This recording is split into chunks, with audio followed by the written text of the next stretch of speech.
Ito ang balita ngayon, trending at pinag-uusapan ngayon sa mundo ng social media. Ang di umano'y balitang, bago ka pumuna ng uling ng iba, uling sa mukha mo'y pahirin mo muna. Matapos tila minaliit ang kakayahan ni Senate Blue Ribbon Committee Chairman Senator Rodante Marcoleta nang di umano'y talo ng broadcaster na si Ben Tulfo, Senator Rodante Marcoleta hindi na nakapagpigil pa at tila sumabog na. Tahasang sinampal ng katotohanan at kahiyan, hindi man diretsang pinangalanan, ngunit datapwat na sa pool ang talo ng broadcaster na si Ben Tulfo, pati kapatid nito, damay. Pero bago ang lahat, kung bago ka pa lamang sa aming channel, please huwag kalimutang mag-like, subscribe at i-click ang notification bell para mas maging updated ka palalo sa lahat pa ng bagong video na i-upload namin. At eto na nga mga kababayan, matapos ang tila pang mamaliit di umano ni Ben Tulfo sa kakayahan ng committee na pinamumunuan ni Senator Rodante Marcoleta, ang Blue Ribbon Committee, para mapanagot ang taong sangkot sa katiwalian ng nasabing proyekto, lalong-lalo na ang kontrobersyal na flood control projects ng bansa. Sa isang pahayag, tila pinagdiinan pa ni Ben Tulfo na ang tangi lang daw ang magagawa ng Senate Blue Ribbon Committee ay mag-imbestiga lang daw ng mag-imbestiga, at yung mga senador daw na naroon ay puro pasikat lang raw, paepa lang, puro forma lang at puro center of attraction ang gusto. Pero ang tangi raw na makakapanagot talaga sa mga sangkot dyan sa flood control project anomaly ay walang iba raw kundi ang Office of the Ombudsman. Kaya buwelta pa ng taong bayan sa mundo ng social media na bawat kagawaran at bawat departamento ng pamahalaan ay may kanya-kanya raong kapanig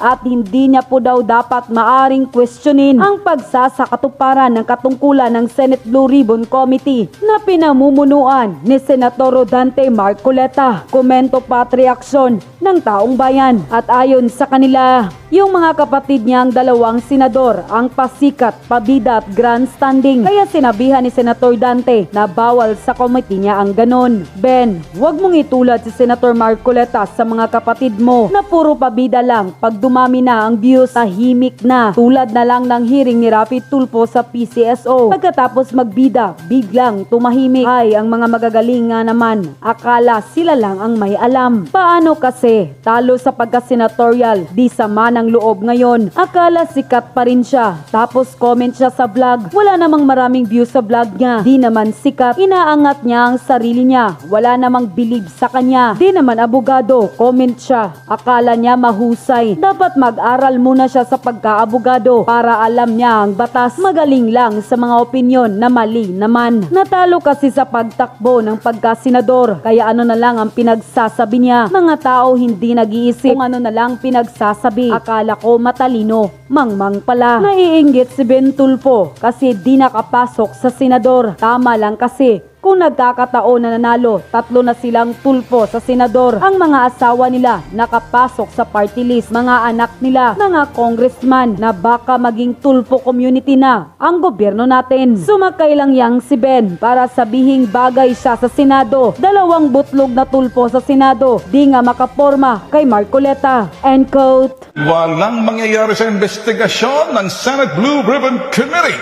Pagkos ay grandstanding at paepa lang. Sabi nung isang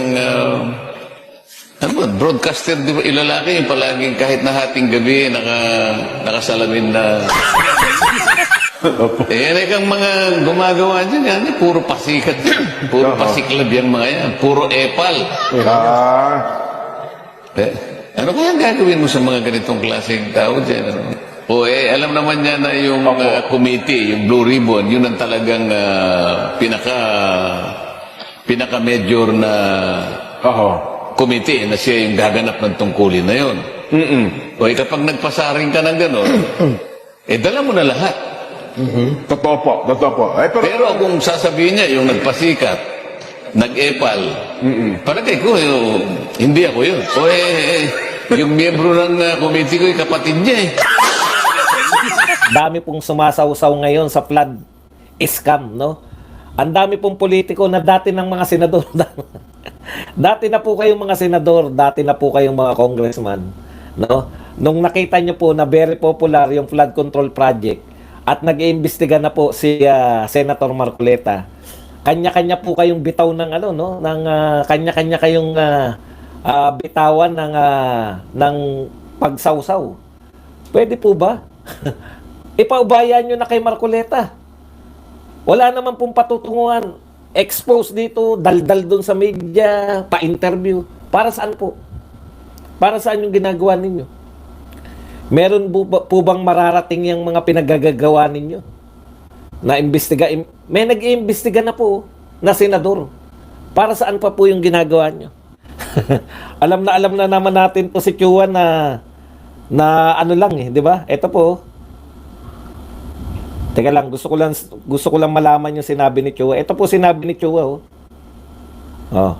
Dahil sumikat po to si Leandro Lebiste.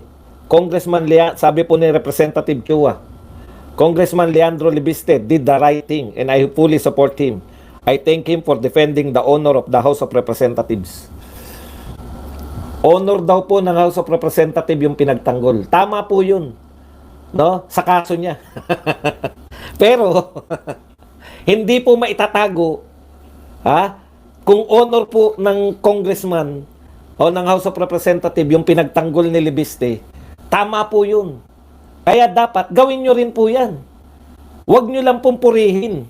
Ang hamon ko po dito po sa mga congressman na pupuri kay Leandro, kasi marami po yan Alam nyo naman yung mga sausawero at sausawera ang ating mga congressman at mga senador. O yan, sumausaw na to si Chua.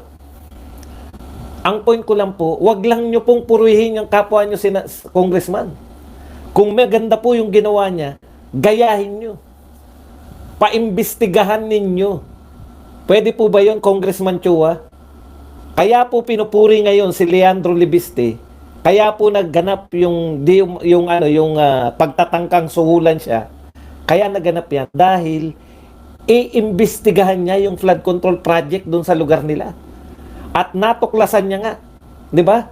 Na yung mga binaon doon na metal sheet, kung ano man ang tawag doon.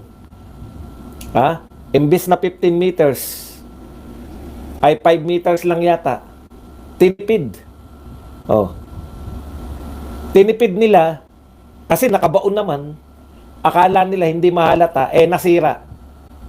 Ang specification po 15 meters yung nakabaon. Pero ang binaon lang 5 metro, 10 metro yung natipid. Dispalinhado. Kaya po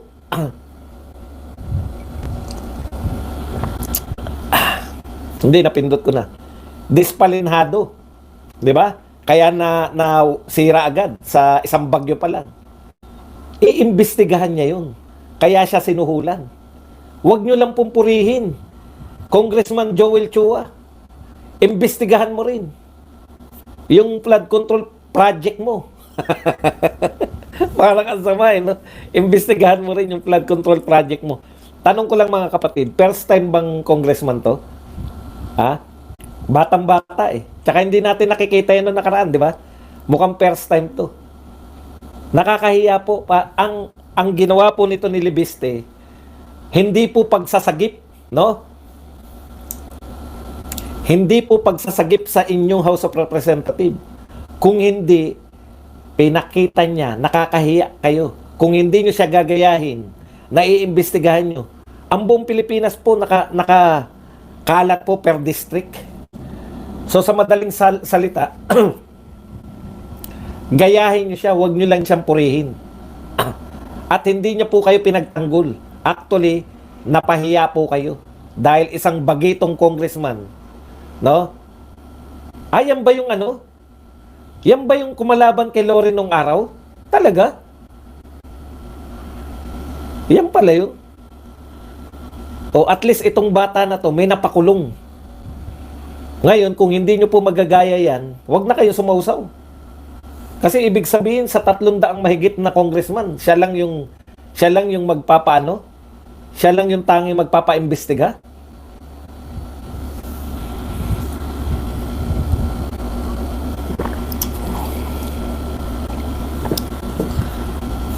Okay. Ikalawa, si Vico Soto. Hindi lang po pinangalanan yung Diskaya. Tinuro niya yung Diskaya. Pero, tinukoy din ni Vico Soto yung isa pang problema natin. Na tong mga media natin na supposedly ay bantay dapat ang media. In-expose ni Vico Soto na bayaran. Ngayon, kung kayong mga sasawsaw, ang dami pong sumasawsaw, babasahin natin isa-isa. May silbi ba yung pagsawsaw nyo? O for the sake na magpasikat? Kasi, sabihin na natin na nakiuso din si Vico Soto, pero pakikiuso niya, nag-expose siya, may pangalan. Yun yung maganda eh. May pinangalanan siya na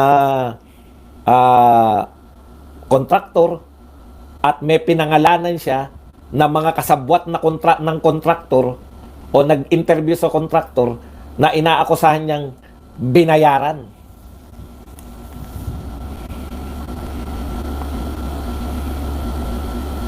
Kaya ngayon, expose na naman yung media ngayon. Kaya pala, lagi kayong kalaban ng Duterte kasi, alam nyo na.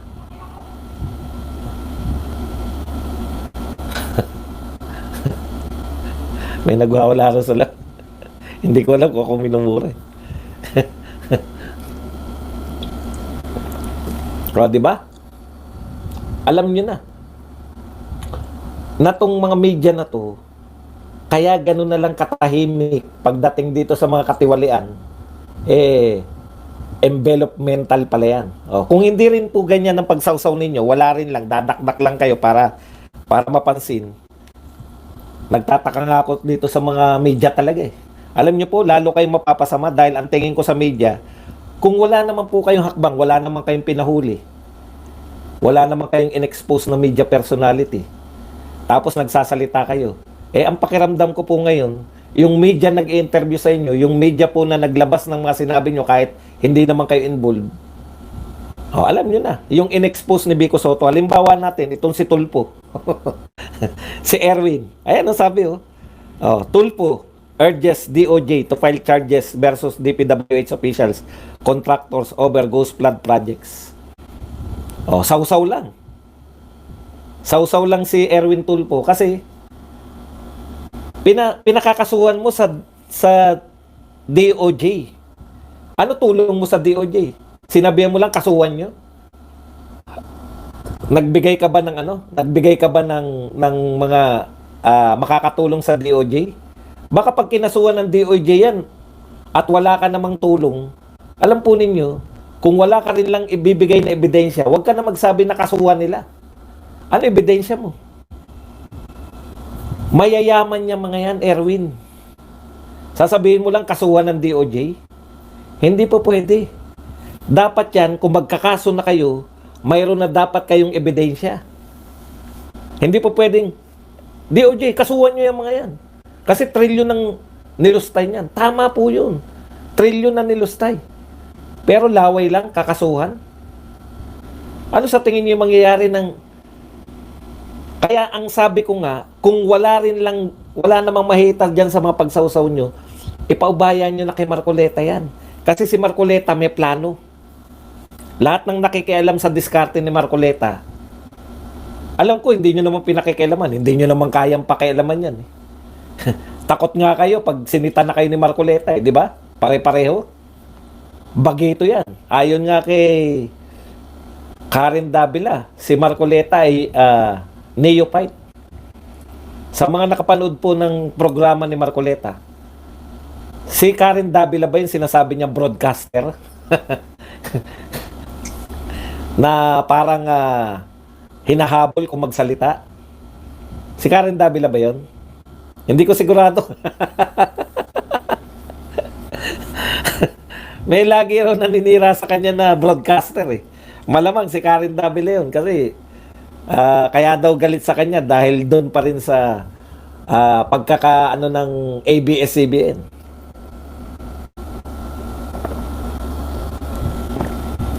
Si Karen ba yun? Wala ko kasing maisip na iba eh. Si Karen Davila lang naman yung nagsabi sa kanya ng neophyte. Tsaka si Llamas Alam mo, Senator Marcoleta, wala pong bilang si Llamas. Hindi po natin ininda yan. Si Karen. Kasi marami pong ano sa kanya eh. Maraming nanonood. Sikat. Yan, pwede natin tirahin yan. September 1, di ba? Bago. Ipaubayan nyo na kay Marcoleta kasi may plano siya eh. Uunti-untiin niya yan. Sasabihin niya yung plano niya sa September 1. Anong diskarte niya? Si Llamas po, wag nyo nang pinag-iintindihan, Senator Marcoleta. Kami nga, hindi na namin gano'ng iniintindihan. Wala naman pong, wala pong bilang yan si Llamas. Maniwala po kayo. Ang pinakabilang lang yan, nakikinig sa kanya yung mga dilawan at kakamping at saka yung mga taga-media. Pero wala pong bilang yan. Okay. Papasampahan mo ng kaso. Wala pa nga, naghagila pa nga ng ebidensya si Marcoleta. Cool ka lang, Erwin. Alam mo yun, wala ka namang tulong. Ipaubaya mo na yan sa mga marurunong. Kaya na ni Marcoleta yan, maghagilap. Alam mo, Erwin, baka magulat ka. Ikaw nga, tignan mo yung pinakakasuhan niya. Pinakakasuhan niya yung DPWH officials at yung mga kontraktor. Paano yung mga nanghingi ng pondo dyan? Walang kaso? Yung mga dati mong kasama, sino ba mga nanghingi ng pondo? Paano yung mga insertion? Alam mo yung kaya susi yun yung sinasabi ni Toby Chanko. Sino yung nag-insert? Dahil yung mga nag-insert na yan, sila, malamang kaya nila in-insert yan. Kung ang in-insert nila ay DPWH budget, malamang yung in-insert nila yan, meron sila dyan. Kaya kita nyo, ayaw sabihin kung sino yung mga nag-insert. Hindi lang po tayo tamang hinala. Bakit kayo mag-insert sa budget na wala sa NIP? Simple lang yan. Sila talaga yun. Di ba?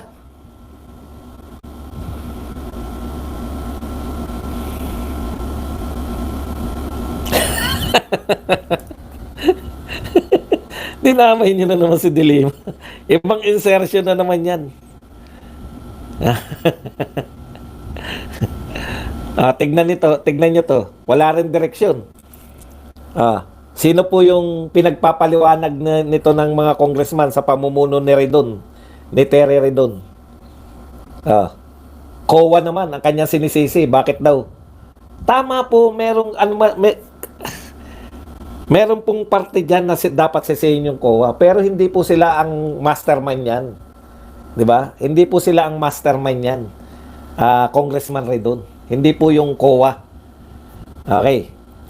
Kaya ako, sabi ko nga, ipaubaya na natin yan. Pakita lang po natin kung sino po yung mga sumasawsaw.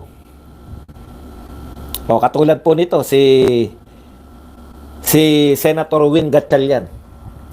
A contractor or company previously owned by politicians will be barred from joining government contracts. Naisip niya na yung mga kumpanya daw, maganda naman yung iniisip niya. Maganda naman yung sinabi niya. Kaya lang, bakit hindi mo yan naisip? Buhat nung nakaupo si Marcos, senador ka na eh. Di ba?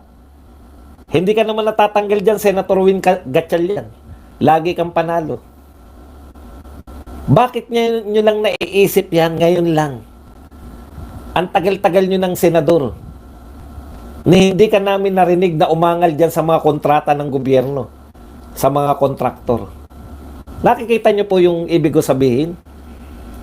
Kasi hodang in-expose siya ni President Marcos o hindi, iimbestigahan niya ni Marcoleta. Parang ang tagal na nga ni Marcoleta, nagulat din ako, 1 buwan at 3 weeks pa lang pala siya. Wala pa pala siyang 2 months. Yan yung sinasabi natin sa inyo na sausaw na naman kayo. Si Erwin sumausaw. Tignan nyo po bakit mali po yung sinasabi ni Erwin. Halimbawa, kinasuhan na ngayon na kinasuhan. Tapos walang matibay na ebidensya. Kinasuhan. Makakapangatwiran pa po yun eh. Bakit? May kaso na po kami sa DOJ. Kinasuhan na po kami. Hindi na po namin masasagot yan kasi po sub judice. Di ba? Ikakatwiran na nila sub judice dahil May kaso na sila eh. Yun yung kakatwiran nila. May kaso na po kami. Baka masubjudice po kami. Imbitahin nyo man yan sa imbitahin nyo man yan sa Senado, sasabihin lang nila kada sasagot, subjudice po kami. Kinasuhan na po kami sa DOJ. Hindi na po namin sasagutin yan. Kita nyo? Akala nyo wala lang yung mga ganyan? Halimbawa ngayon kinasuhan tapos malabnaw naman yung kaso dahil wala namang ebidensya. Hindi na sila mapipigagano dahil sasabihin subjudice. Kaya wag na kayong makialam sa investigasyon ni Marcoleta. Ngayon, kung talagang importante sa iyo yan, yung mga kontraktor, Win Gatchalian, bakit hindi mo sinabi noon? Ito po yung sagot dito po sa mga sumasawsaw na mga nagko-comment na wala namang problema sa mga bidding. Ito po, ayon na rin kay Leandro Legarda Libiste.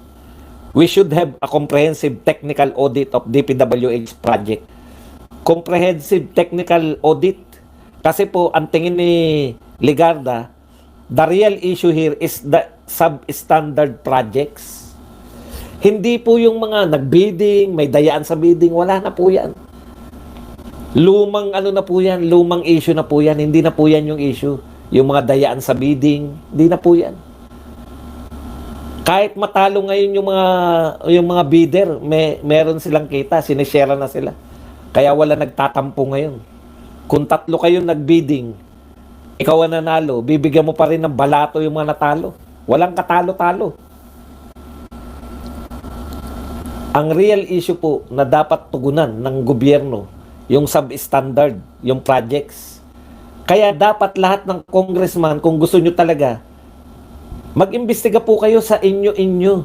Dahil lahat kayo may flood control project.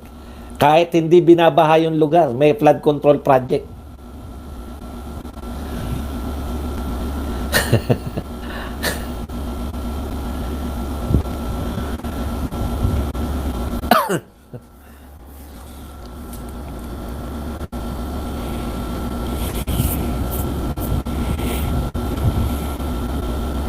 Eto mga binubulgar naman ni Ping Lacson. Wala namang problema sa pagbubulgar mo, Senator Ping. Ang problema kay Marcoleta, invited eh. Iniimbitahan niya eh. May problema tayo sa contractor. Kaya kita nyo, contractor muna. Yung mga naiinip, sinabihan po ni Senator Marcoleta, lalo na yung broadcaster, na laging parang naghabol ng sinasabi. Hinahamon niya nga pala si Karen Davila. Karen Davila, hinahamon ka ni Marcoleta, bakit hindi mo siya imbitahin sa programa mo? Direkta yan, hinahamon ka. Ayaw mo rin siya imbitahin. Bakit? Shuni, hindi bahain sa inyo? Pero meron pa rin kayong flood control. Huwag ka mag-alala, magkakaroon na ng baha ngayon. Kasi, ang nakita ko po, usually na flood control nila, hinaharangan nila yung ilog eh. Free-flowing po yan. Alam niyo po ba yung mga ilog? Bawal ka magtayo dyan sa tabi ng ilog ng mga bahay. Kung magtatayo ka ng bahay sa tabi ng ilog, putya, problema mo yan pag umapaw ang ilog. Karamihan po ng ginagawa nila sa tabi ng ilog. Naknam po pa. Imbis na free-flowing lang dati yung mga ilog, nababarahan, patay na.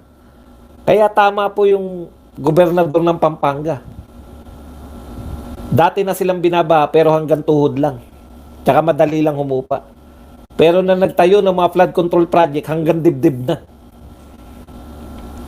So hindi po nakatulong, perwisyo pa. Tapos tumatagal pa ng 2 buwan. Gobernador po to ng Pampanga, hindi po natin kinatsambahan to. Gobernador ng Pampanga. At yun na nga mga kababayan, ano na ang masasabi mo? Kung mayroon kayong hinaingat komento patungkol sa balitang ito, please comment down below. Pag-uusapan natin yan sa comment section. At kung nagustuhan nyo ang video, ay huwag kalimutang mag-like at i-share na din para mas marami pang makaalam at umabot ito sa marami sa ating mga kababayan. Maraming salamat po!